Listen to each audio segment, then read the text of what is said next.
الحمد لله القائل في محكم كتابه العزيز الحكيم وربك يخلق ما يشاء ويختار ما كان لهم الخيرة سبحان الله وتعالى عما يشركون وصلى الله وسلم على حبيبه سيدنا محمد سيد القائل الدين النصيحة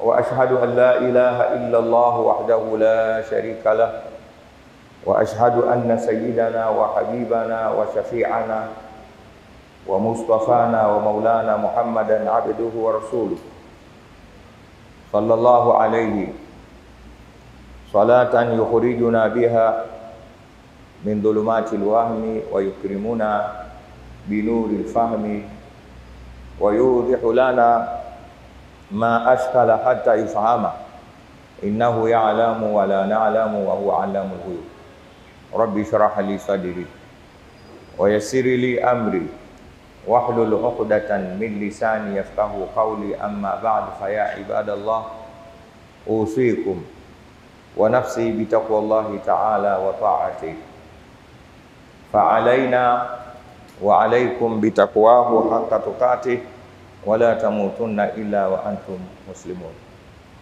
قال الله تبارك وتعالى أقول بعد أعوذ بالله من الشيطان الرجيم بسم الله الرحمن الرحيم إن عدة الشهور عند الله 12 شهرا في كتاب الله يوم خلق السماوات والأرض منها 4 حرم ذلك الدين القيم فلا تظلموا فيهن أنفسكم وقاتلوا المشركين كافة كما يقاتلونكم كافة إلى آخر الآية. Ndugu zangu, awali ya yote hatuna budi zaidi ya kumshukuru Allah subhanahu wa ta'ala mwingi wa neema juu yetu kila leo. Tunamshukuru Mwenyezi Mungu kwa wingi wa neema zake hizo, lakini kubwa katika wakati kama huu tunamshukuru Mwenyezi Mungu kwa kutujalia kwa fadhila zake, mapenzi na makadiri yake, kwa kutukusanya katika eneo hili baada ya adhana hii tulioisikia hivi punde, katika wakati ambao Mwenyezi Mungu yeye haridhii kumuona yoyote katika waja wake wakijishughulisha na lolote zaidi ya kukusanyika kama hivi tulivyokusanyika mimi na wewe. Ni haki yetu kusema alhamdulillah, na tunamwomba Mwenyezi Mungu mapema ajalie mkusanyiko wetu huu katika siku yetu hii ya leo miongoni mwa ile mkusanyiko itakayotusaidia siku tukutana naye, siku ambayo la yanfa'u malun wala banun illa man atallah biqalbin salim, siku ambayo haitomnufaisha mtu mali yake wala watoto wake isipokuwa kitu kimoja tu, nacho ni kwenda kwa Mwenyezi Mungu hali ya kuwa nyoyo ni zenye kusalimika. Mwenyezi Mungu atujalie sisi ni katika wenye kusalimika nyoyo zetu. Pia tunamswalia Mtume Muhammad sallallahu alaihi wasallam, yeye ndio aliyotufundisha na kutuhimiza haya sallallahu alaihi wasallam, kwa namna ambayo kila mmoja katika sisi yamemfikia mafundisho yake, na hatimaye leo tumepatikana katika sura kama hii. Ndugu zangu, pia nichukue nafasi hii kuwahusieni pamoja na kuihusia nafsi yangu kumcha Allah subhanahu wa ta'ala. Allah tumcheni Mwenyezi Mungu, tuwe serious, tuwe wa kweli, na tutumie juhudi zetu katika kila alichotupa Mwenyezi Mungu, ikiwa elimu, ikiwa mali, nguvu, wenyeji, madaraka, chochote kila kimoja tukitumie kiwe ni njia na nyenzo ya kutufikisha sisi katika takwa Allah. Tunakuomba Mwenyezi Mungu tujalie sisi min ibadikal muttaqin. Ndugu zanguni, tumekutana tena katika Ijumaa miongoni mwa Ijumaa tukufu, kwa sababu ni Ijumaa iliyokuja katika zile siku 10 za mwaka ambazo hazina mfano kutokana na ubora wake.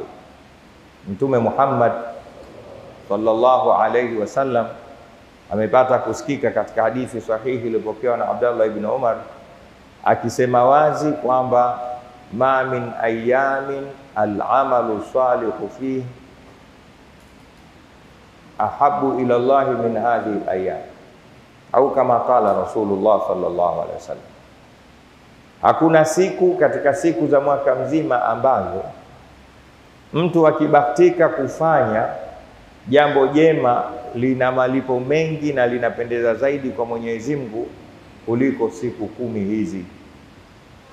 Masahaba ridwanullahi ta'ala alaihim ajma'in walimuuliza, walal jihadu fi sabilillahi ya Rasulullah, Mtume, unataka kutuambia kwamba siku hizi ni bora kwa matendo, zinashinda hata jihadi kupigania dini ya Mwenyezi Mungu?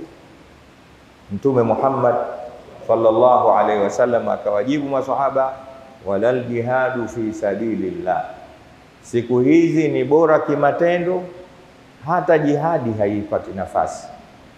Illa rajulun kharaja bi nafsihi wa malihi thumma lam yarji' min dhalika bishay'in, isipokuwa tu yule mtu aliyopata bahati kupigana hiyo jihadi au kufanya hiyo jihadi, ikawa ametoka mjini kwake na nyumbani kwake kuelekea katika medani ya jihadi, kisha asirudi yeye wala chochote alichokuwa nacho, huyo labda inawezekana akashinda tendo lake hilo kumshinda aliyopata kusema japo bismillahi arrahmanir rahim katika siku kama hizi. Ndugu zangu, tupo katika masiku bora sana ya umri wetu, masiku ambayo Mwenyezi Mungu Subhanahu wa Ta'ala ameyaapia katika Qur'ani tukufu, wal fajri wa layalin ashir. Ukisoma Qur'ani utakutana hiyo suratul Fajr, Mwenyezi Mungu anaapa kwa wakati au kwa swala inayoswaliwa alfajiri, lakini akaapa na kwa masiku 10 ndio haya. Na ndio maana Mtume Muhammad sallallahu alaihi wasallam akasema hakuna siku bora katika siku za mwaka mzima. Jamaa, hizi ni siku bora alal itlaq katika siku 360 za mwaka. Wanachuoni wanakuambia siku hizi ni siku bora kuliko hata zile siku 10 za mwisho wa mwezi wa Ramadhani. Zile zinatasharaf kwa kwamba zipo katika msimu wa Ramadhani, lakini miongoni mwa moja katika siku 10 zile inapatikana usiku wa cheo. Lakini ukitoa hayo, ukiweka ukataka kufadhilisha ubora na kukompea siku 10 zile na siku 10 hizi ni zipi bora, sema mbele za watu, wala pasi usiogope kwamba siku 10 hizi ni siku bora katika siku za mwaka mzima. Ubora unakujaje? Haya ndio tunataka kuyazungumza leo. Mwenyezi Mungu Subhanahu wa Ta'ala katika suratul Qasas anasema wazi, wa rabbuka yakhluqu ma yasha'u wa yakhtaru, Bwana wako mlezi yani Allah Subhanahu wa Ta'ala yeye anaumba atakacho. Mwenyezi Mungu ana utashi katika kuumba kwake, anaumba apendacho yeye. Hakuna anayemteza nguvu wala kumshauri wala kumkataza wala kumuuliza kwa nini umeumba hiki. Anaumba chochote Mwenyezi Mungu. Na ndio maana utaona maumbile ya vile vilivyoumbwa na Mwenyezi Mungu Subhanahu wa Ta'ala viko vingi, pia katika sura na muonekano tofauti. Kuna sisi, kuna wanyama, kuna milima, kuna bahari, kuna mbingu, lakini kuna mpaka vingine tunavidharau. Mdudu kama kunguni tunaye, chawa, mbu, yote yale yanakuja kwa kutokana na utashi wa Allah Subhanahu wa Ta'ala katika kuumba kwake. Lakini haishii hapo, wayakhtaru, na anachagua kipi ni kipi, kipi kina ubora kuliko kingine, kipi hakina ubora wote. Haya ni ya Allah Subhanahu wa Ta'ala. Kwa lugha nyingine, Sawa sawa na kuambiwa usije ukashangaa wewe binadamu, lakini kuna binadamu mwenzio ikawa mmetofautiana nafasi au ubora, mmetofautiana daraja, kupanda au kushuka. Yale ni ya mwenyewe Mwenyezi Mungu Subhanahu wa Ta'ala. Anayetaka kumfanya binadamu na awe nani ni yeye Mwenyezi Mungu Subhanahu wa Ta'ala. Kama upande wa riziki, yeye nahnu qasamna bainahum ma'ishatahum fil hayati dunya, Mwenyezi Mungu ndo anawapangia watu maisha yao na vitu vyao. Basi hata hizi siku hizi sauti, nikupe mfano, ni sauti, lakini kuna sauti nyingi sana hazifanani. Katika Qur'ani utakuta anakuambia inna ankaral aswati la sautul hamid, hakika sauti mbaya, anasema mwenyewe Allah, inna ankaral aswati la sautul hamid, hakika sauti mbaya ni sauti ya punda. Hana makosa, hakuna alichomkosea Allah Subhanahu wa Ta'ala. Mwenyewe Mwenyezi Mungu kamuumba, ni kiumbe wake, kisha akamtia sauti ile, na yeye akasema hii sauti mbaya. Usije ukajiuliza kwa nini. Wa rabbuka yakhluqu ma yasha'u wa yakhtar. Majina yote ni majina, huyu kuitwa Muhammad, huyu kuitwa Sharifu, yule kuitwa Abrahmani, mwingine kuitwa Kawambwa, huyu kuitwa Kipengule, wewe kuitwa jina lako hilo, lakini Mungu anajua ni yapi majina bora na yapi si majina bora. Yeye mwenyewe anasema Mtume Muhammad sallallahu alayhi wasallam, khairul asma'i ma ubida wa humida, bora ya majina ni yale yaliyoanza na Abdu, Abdallah, Abdurrahmani, Abdurrahim, Abdurrauf, Abdul Hakim, wa humida, na majina yaliyoanza na Muhammad, Muhammadul Bakir, Muhammad Shahid, Muhammad Zain. Kasema Mtume Muhammad sallallahu alaihi wasallam. Majina mabaya ni yapi? Kasema Mwenyezi Mungu, bisalismu alfusuqu ba'da al-iman, jina baya ni mtu kuitwa fasik, kuitwa asi, kama wanavyojiita watu wenyewe kwamba unaniona mimi ndio tapeli wa mji, hilo jina baya. Mimi ndio balozi wa maasi, hilo jina baya. Bisalismu alfusuqu ba'da al-iman. Mwenyezi Mungu amekupa majina mazuri, huwallazi sammakumul muslimina min qablu wa fi hadha, yeye amekupeni jina hilo. Kwa hiyo najaribu kuonyesha mifano. Qur'ani kitabu chako kinasemaje katika kuyapangua mambo, na ndio maana wamesema wenye kusema, wengine wanasema ni hadithi ya Mtume Muhammad sallallahu alaihi wasallam, anasema anzilun nasa manazila, kubali daraja za watu, usipambane. Anzilun nasa manazila, waweke watu daraja zao, kubali tu kwamba huyu mwenzangu daraja yake sio yangu, wewe mweke katika daraja. Kinyume na hivyo utakuwa umegombana na mwenye kufanya utaratibu huo, kwamba fulani awe fulani, fulani awe mwingine. Ni mifano tu, lakini tutakusema siku zetu za mwaka mzima, siku 360 au 365 hazifanani. Ni siku ambazo zipo siku bora zaidi kuliko siku nyingine, na siku zenye ubora wa juu kuliko siku nyingine ni masiku 10 haya ya mwanzo katika mwezi wa mfungo 3, mwezi mosi mpaka mwezi 10. Kwa hiyo hizo ni siku bora kwa ushahidi Mwenyezi Mungu anakwambia. Lakini kuna miezi bora ndani ya mwaka mzima, ni mwezi wa mfungo 2, mfungo 3, mfungo 4 na mwezi wa Rajabu. Ndio akasema inna iddatash shuhuri inda Allahi 12 shahra fi kitabillah yawma khalaqas samawati wal ard minha 4 hurum. Barakallahu li wa lakum bil Qur'anil azim wa nafa'ani wa iyyakum mimma fihi min al ayati wa dhikril hakim. Aqulu qawli hadha wa astaghfirullaha al azim li wa lakum wa lisa'ilil muslimina al muslimat fastaghfiruhu innahu huwal ghafurur rahim wa huwal barrul karim. Ud'u Allah.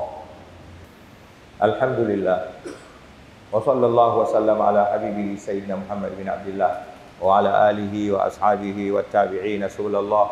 Amma ba'd, fa ya ibadallah, usikum wa nafsi al-mudhnibata bi taqwallahi ta'ala wa ta'atihi, fa alayna wa alaykum bi taqwahu haqqa tuqatih wa la tamutunna illa wa antum muslimun. Qala rabbuna tabaraka wa ta'ala wa rabbuka yakhluqu ma yasha'u wa yakhtar. Ndugu zangu Waislamu, tunamshukuru tena Allah subhanahu wa ta'ala na tunamswalia tena kipenzi chake na kipenzi chetu mtume wake Muhammad sallallahu alayhi wasallam, na kuhusieni kwa mara nyingine pamoja na kujihusia mimi kumcha Allah subhanahu wa ta'ala. Allah tumcheni Mwenyezi Mungu kweli wa kufanya hivyo. Hatuna kufaulu sisi isipokuwa kumcha Allah subhanahu wa ta'ala. Tujitahidi sana kumcha Mwenyezi Mungu. Tumalize maudhui yetu haya leo, inna iddata shuhuri inda Allah 12 shahr. Haya yote ukiyatizama lengo lake ni kupata faida na kheri nyingi sisi. Mwenyezi Mungu subhanahu wa ta'ala kama tulivyoona anaumba na anapanga na anachagua. Sisi watu wa Mtume Muhammad sallallahu alayhi wasallam umri wetu ni mfupi ukilinganisha na nyumati zilizotangulia. Hilo halina tabu. Mwenyewe Mtume Muhammad sallallahu alaihi wasallam amesema a'maru ummati ma baina 60 wa 70. Umri wangu nyinyi watu wangu, umri wenu ni kati ya miaka 60 na 70. Wa huwa sadiqul masduq. Hakuna anayeweza kumpinga Mtume Muhammad sallallahu alaihi wasallam. Na ndio maana sisi wenyewe ukimuuliza mtu una umri wa miaka mingapi akakwambia nina miaka 100, ushangaa. Miaka 100? Na mnaweza mkampiga picha mkarushiana katika mitandao yote, kisa tu eti mzee yule kafika miaka 100. Wenyewe mnakubali kama ni ajabu. Hapa 20, 25, 40 hivi nikikaa hapa kuanzia mimi ninayesema na nyinyi mnanisikiliza, miaka michache tu 10 hivi fulani, watu wanalizana, wote tunapigiwa inna lillahi wa inna ilaihi rajiun, wanakuja wengine. Waacha kujishaua ukajiona uko sana, una mipango ya miaka 300 mbele, ukatazwa. Weka miaka 300 mbele kwa sababu ya watakao kuja kurithi wewe. Unajitengezea your legacy yako, lakini wewe hautokuwepo mzee. 2060 Simoni hata 2060 humo hayupo, kuanzia mimi mpaka wewe. Sasa kwa sababu siku moja tutasimama mbele ya Allah subhanahu wa ta'ala kwa hisabu na kuhesabiwa tulivyofanya. Mapenzi ya Mwenyezi Mungu subhanahu wa ta'ala, kwa kuona kuna watu wameishi ulimwenguni miaka zaidi na zaidi. Kuna watu wameizidi miaka 1000 hajakufa mtu, yupo tu. Nuhu alayhi salam, kama wanavyosema watu wa tarikhi na historia, ameishi zaidi ya miaka 1000. Wanatofautiana. Wengine wanasema ameishi miaka 1380, wengine 1300 tu. Qur'ani inataja miaka 950. Miaka 950 wenzetu wameishi. Huyu ukisimama naye mbele ya Allah subhanahu wa ta'ala kwa hesabu tu, ule umri wake unakushinda bila kuangalia kafanya nini. Na wote utasimama kwa Mwenyezi Mungu. Mwenyezi Mungu ni mwadilifu. Sasa sisi wenye umri vifupi fupi akatuletea bonus kama hizi. Siku 10 za mfungo 3, akatuletea hii Jumaa yenyewe hii, akatuletea Lailatul Qadri, lakini akatupa kila siku usiku wa manane, akatupa kila siku alfajiri, akatupa kila siku alasiri, salatul wusta, akatupa kila siku magharibi. Brother, hizo ni nyakati na kuomba uzihifadhi. Na zitamka hapa kwa uchache wake, nyakati. Vitu vinaitwa nafahat. Na wanachuoni wamezigawa nafahati katika namna nyingi, ni kutajie chache. Kuna nafahat zamania, yani bonus za kiwakati kama hizi. Tumia vizuri. Mwenyezi Mungu amekupa wakati kama huu, ufanye jambo dogo upate thawabu nyingi. Na ziko nyingi sana. Kwa uchache ni hizo alfajiri. Kuna watu wengi hapa waswali alfajiri. Wengi. Acheni tabia hiyo. Kwa nini hamswali alfajiri? Kitu gani? Na hakuna swala 4. Swala ni 5 katika masaa 24, alfajiri, adhuhuri, alasiri, magharibi na isha. Wengi hapa mnaswali swala 4 tu.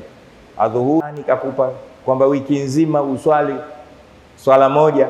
Hayo ni mambo ya madini mengine, wiki nzima kuswali siku moja. Lakini Waislamu kila siku ndani ya masaa 24 5 salawat. 5 salawat katabahunna Allah. Swala 5 Mwenyezi Mungu ametuandikia. Badilika bwana. Unaweza. Kwani swala moja dakika ngapi? Kuanzia leo baada ya hutuba hii, kwa faida yako na yangu, alfajiri kesho tuwe wote msikitini. Mmoja katika watu waliowahi kuuliza, hivi Waislamu wanaweza kurudi katika nafasi yao aliyoacha Mtume Muhammad sallallahu alaihi wasallam? Wakajibu ndio, wanaweza, kwa kitu kimoja. Kipi? Akawaambia, siku utakapoona misikiti yao inajaa katika swala ya alfajiri kama inavyojaa katika swala ya Ijumaa, ukiwaona Waislamu wamerudi hivyo, ujue Waislamu wanakuja kuchukua nafasi yao duniani. Lakini kabla hujaliona hilo, Waislamu watabaki katika nafasi hii hata wewe na mipango gani. Jamaa, turudi katika nafasi yetu. Kama tulivyoujaza msikiti hivi, angalia mbele na nyuma, kulia na kushoto, wamekuzunguka wenzio na mimi niko huku juu. Tukifanya alfajiri 40 tu kama hivi, hakuna anayetuweza kwa lolote. Mwenyezi Mungu atujulie pale.